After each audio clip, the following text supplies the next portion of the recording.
Olá! Começa agora mais uma análise aprofundada dos seus materiais de estudo. Hoje o nosso mergulho é em um tema que é assim a espinha dorsal de qualquer concurso na área de direito administrativo: os princípios da administração pública.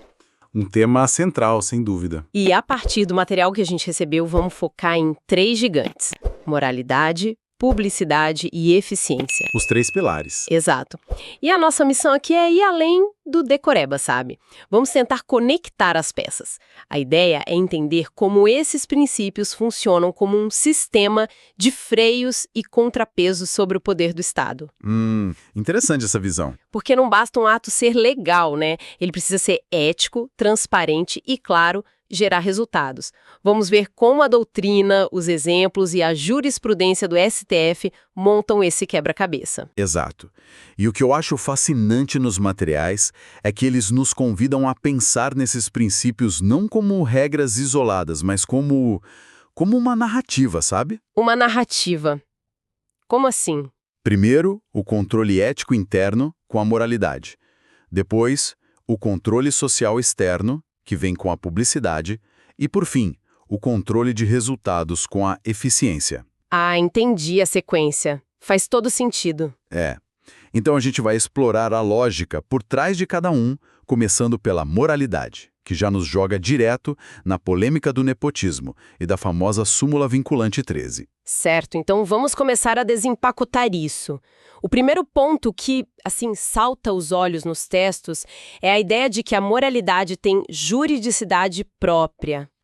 Em bom português, isso quer dizer que um ato pode seguir o roteiro da lei à risca, tintim por tintim, e ainda assim ser derrubado por ser imoral. Isso é um pouco contraintuitivo para muita gente, né? É a grande virada de chave.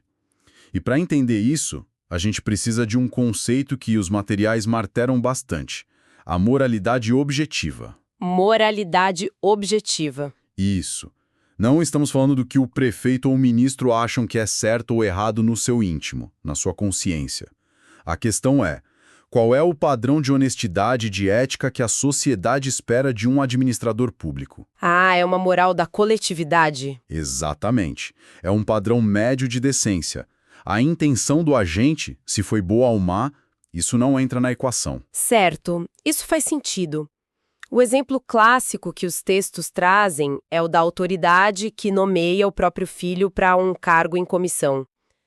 Mas aqui me surge uma dúvida, uma provocação até. Manda. E se o filho for, de fato, a pessoa mais qualificada para a vaga, um gênio com um currículo impecável? Ao proibir a nomeação, a administração não estaria abrindo mão de um talento, agindo contra o próprio princípio da eficiência que a gente vai discutir depois? Essa é a grande questão. E é aí que os princípios parecem colidir.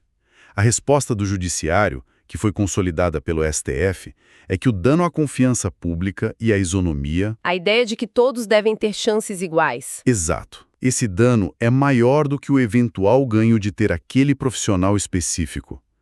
A mensagem é que a aparência de lisura e o combate ao clientelismo, a cultura do apadrinhamento, pesam mais na balança. Entendi. A regra protege a credibilidade do sistema como um todo, mesmo que, num caso isolado, possa parecer que se está perdendo um bom quadro. Entendi. A proteção do sistema, da impessoalidade, se sobrepõe ao caso individual.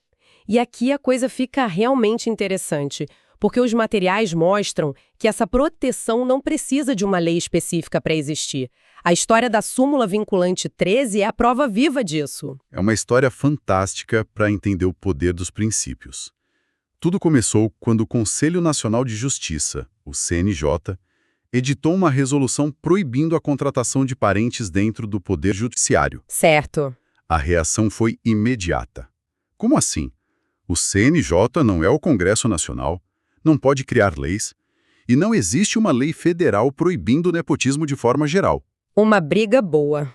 E o caso foi parar no STF. Aí a decisão foi um marco. O Supremo disse: não precisa de lei. A proibição do nepotismo não é uma invenção do CNJ. Ela já está contida implicitamente na própria Constituição Federal. Uau! Ela é extraída diretamente dos princípios da moralidade e da impessoalidade. A súmula, portanto, não criou uma regra nova. Ela apenas declarou o que a Constituição sempre quis dizer. É como se a proibição já estivesse lá, em estado latente, e o STF só acendeu a luz para que todos pudessem ver. Perfeita analogia. O texto da súmula é meio denso, mas os pontos que os materiais destacam para concurso são bem diretos. O primeiro é o básico: chega de usar a máquina pública como cabide de empregos. Exatamente. O segundo é a abrangência, que é total. Vale para a administração direta e indireta, ou seja, de ministérios a estatais. Sem exceção. Vale para os 3 poderes: executivo, legislativo e judiciário, e para todos os entes: União, estados, Distrito Federal e municípios. Ninguém escapa. O terceiro ponto é o alvo: cargos em comissão de livre nomeação e funções de confiança ou gratificadas. E tem também a proibição do nepotismo cruzado, que é uma jogada bem esperta, né? Ah, sim. É aquele acordo de compadres. Eu não posso nomear meu filho, então você nomeia o meu e eu, em troca, nomeio o seu sobrinho. Essa troca de favores, que a súmula chama de designações recíprocas, também é expressamente vedada. Mas, como em tudo no direito, há uma exceção que é o terror dos candidatos em provas: os cargos de natureza política. Ah, sempre tem a exceção. Sempre. O material deixa claro que, segundo o STF, a súmula 13, em regra, não se aplica a ministros, secretários estaduais e municipais. Mas isso não é um cheque em branco ou uma licença para o nepotismo nesses cargos, certo? A impressão que dá é que se abre uma brecha perigosa. De forma alguma é um cheque em branco, e essa é uma área cinzenta que os materiais exploram bem. A lógica do STF é que esses são cargos de primeiríssimo escalão, de confiança pessoal e política do chefe do poder. O alinhamento ideológico é fundamental. Exato. Contudo, a nomeação não pode ser absurda, desproporcional. O exemplo dado é ótimo. Nomear um irmão, que é um médico renomado para ser secretário de saúde, tende a ser visto como aceitável. Há uma qualificação técnica que justifica a escolha. E o contrário seria? Nomear um parente sem nenhuma qualificação e, pior, com um histórico de improbidade, para ser secretário da Fazenda. Isso seria um deboche, um ato flagrantemente imoral e poderia, sim, ser anulado pelo judiciário. A análise é sempre caso a caso, verificando a razoabilidade da nomeação. Para fechar essa parte, uma das coisas que eu mais gostei nos materiais foi uma dica de ouro para simplificar aquela confusão de graus de parentesco nas provas. A regra do tio e do primo. Ah, esse é um macete infalível. A súmula proíbe a nomeação de parentes até o 3º grau. A regra é simples. Tio é parente de 3º grau. Logo, não pode nomear o tio. Não pode. Primo é parente de 4º grau. Está fora do alcance da súmula. Portanto, em tese, pode nomear o primo. Com essa regrinha, sério, resolve-se 90% das questões sobre o tema. E tem uma questão de concurso nos materiais que amarra tudo isso. Um governador nomeia o tio para um cargo em comissão. Ilegal, viola a súmula. A prima para outro cargo em comissão. Legal, parente de 4º grau. Pode. E a filha, que foi aprovada em primeiro lugar em um concurso público para um cargo efetivo. Perfeitamente legal. A aprovação em concurso público é o antídoto para o nepotismo. Garante o mérito à impessoalidade. A súmula só atinge cargos de livre nomeação, não os concursados. Perfeito. E outro caso clássico que sempre cai é o do prefeito que nomeia a esposa, médica competente, como secretária de saúde. Pela jurisprudência, como é um cargo político e há qualificação, a nomeação é a princípio válida. Perfeito. Então estabelecemos que a administração precisa ser ética, seguindo essa moralidade objetiva. Mas isso levanta uma questão de que adianta um ato ser imoral se ninguém fica sabendo dele para poder questioná-lo. Boa. Isso nos leva diretamente ao nosso segundo pilar, o princípio da publicidade. É a ponte perfeita. A publicidade é o que joga a luz sobre os atos da administração, permitindo que a sociedade e os órgãos de controle fiscalizem. E aqui, a primeira distinção que os materiais fazem é crucial para provas. Não confundir publicidade com publicação. Achei essa parte muito boa. Publicidade é o gênero, a ideia geral de transparência, de tornar público. Publicação é a espécie, o ato formal de colocar no diário oficial. Exatamente. A publicidade pode se dar de várias formas. Um edital afixado no mural da repartição, um portal de transparência na internet. A publicação no Diário Oficial é a forma mais solene. E a consequência prática dessa diferença é gigante. Me dá um exemplo. Pensa assim, um ato administrativo sem publicação é como um carro zero montado na fábrica com motor e tudo. Ele é válido, ele existe legalmente desde que a autoridade o assinou. Mas ele não anda. Não anda. Ele só começa a funcionar, ou seja, a produzir efeitos no mundo real, o que o direito chama de ter eficácia, depois que você gira a chave na ignição, que é a publicação no Diário Oficial. É a partir daí que os prazos começam a contar, por exemplo. Exatamente. Só a partir daí é que começam a contar os prazos, que os direitos e deveres nascem para os cidadãos. A publicação é requisito de eficácia, não de validade. Isso cai demais. Claro, e essa regra da publicidade, como tudo não é absoluta, o sigilo é exceção, permitido quando é indispensável para a segurança da sociedade e do Estado, ou para proteger a intimidade das pessoas. Mas o que me chama a atenção é como o STF tem pesado essa balança. O caso da divulgação dos salários dos servidores que os materiais abordam é emblemático. Sem dúvida. Muitos servidores entraram na justiça alegando que a divulgação de seus nomes e salários violava o direito à privacidade. O STF, no entanto, decidiu que o interesse público na transparência e no combate a supersalários e privilégios era mais importante. Afinal, o dinheiro é público. Exato. O dinheiro é público, logo, a sua destinação, incluindo a remuneração de quem o executa, também deve ser pública. Mas com limite, certo? Não é uma exposição total da vida da pessoa. Precisamente.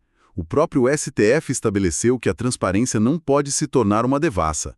A divulgação do nome, cargo e da estrutura remuneratória é constitucional, mas dados estritamente pessoais, que não têm relevância para o controle social, como o endereço residencial, o número completo do CPF... Informações médicas. Isso, informações médicas, tudo isso deve ser protegido.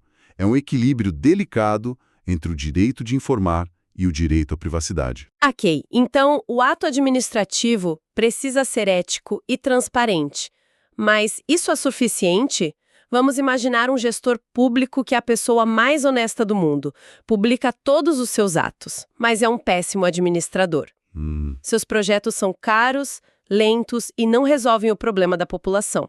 O dinheiro público está sendo, na prática, jogado fora. Isso nos leva ao nosso terceiro e último pilar de hoje, o princípio da eficiência. É o fechamento lógico.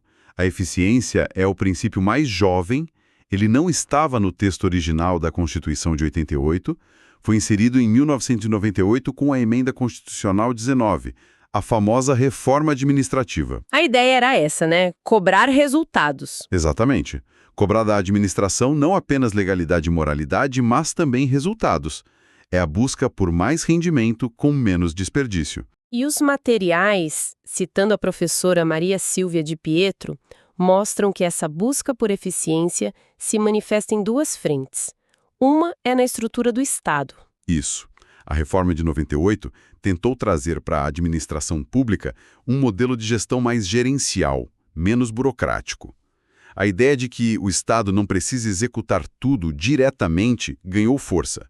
Daí o incentivo a modelos como as privatizações, as concessões. As parcerias com o setor privado. Sim, e com o terceiro setor, as ONGs. O objetivo é prestar o serviço da melhor forma possível, não importa quem o executa. E a segunda frente de atuação do princípio da eficiência é no próprio servidor público. Sim, e essa talvez seja a que mais afeta quem está estudando para concurso. A eficiência passou a exigir mais desempenho do agente público. Isso se refletiu em regras mais duras para a aquisição da estabilidade, que deixou de ser quase automática. Certo. E principalmente na introdução da avaliação periódica de desempenho como uma condição para a permanência no serviço. A Constituição agora prevê expressamente a possibilidade de um servidor estável perder o cargo por desempenho insuficiente. Algo impensável antes de 98. Totalmente impensável. Mas medir eficiência no serviço público é complicado, né? Não é como uma fábrica que mede quantos parafusos produziu. Como se mede a eficiência de um médico salvando vidas num hospital público ou de um professor em sala de aula? Esse é o grande desafio. E é por isso que a implementação da avaliação de desempenho é tão complexa e polêmica. A eficiência no serviço público não pode ser medida só por números ou economia de recursos. Ela tem que ser avaliada em conjunto com a qualidade do serviço e o impacto social. Ah, entendi. Um gestor que corta verbas da saúde para economizar pode parecer eficiente no papel, mas se a população fica sem atendimento, o resultado final é de extrema ineficiência social.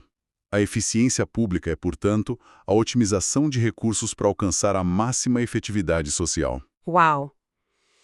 Então, para amarrar tudo, passamos por 3 filtros essenciais para a ação do Estado.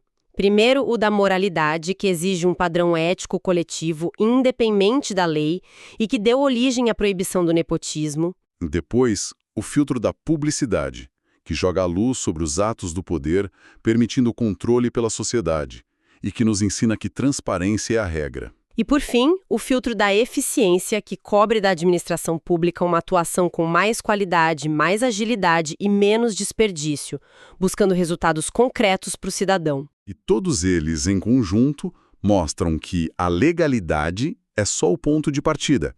O administrador não pode simplesmente dizer, estou cumprindo a lei. Ele precisa se perguntar, minha ação é ética? É transparente? É a melhor forma de usar o dinheiro público para gerar bem-estar? São esses princípios que transformam a administração. Sim, de uma mera executora de leis em uma verdadeira prestadora de serviços à sociedade. Excelente. E isso nos deixa com uma reflexão para a próxima análise. Vimos que esses princípios limitam o poder. Mas e quando a própria lei dá ao administrador uma margem de escolha? Imagina uma lei que diz que uma multa ambiental pode variar de R$ 1.000 a R$ 10.000. O que impede um fiscal, dentro da legalidade, de aplicar a multa máxima de R$ 10.000 a uma pessoa que cometeu uma infração mínima, talvez por puro capricho ou perseguição? Que princípio garante que a ação do Estado seja equilibrada, justa e proporcional, evitando excessos mesmo quando se age dentro dos limites da lei? Se este conteúdo te ajudou nos seus estudos para concursos públicos, aproveite e assista agora a outros vídeos de nosso canal. Aqui você encontra material gratuito, dicas de estudo e conteúdos atualizados para concursos públicos. Inscreva-se no canal, ative o sininho para não perder nenhuma aula, compartilhe com outros concurseiros e deixe seu comentário com dúvidas ou sugestões. Pode Passar Cast, conteúdo certo para quem estuda para passar em concurso público.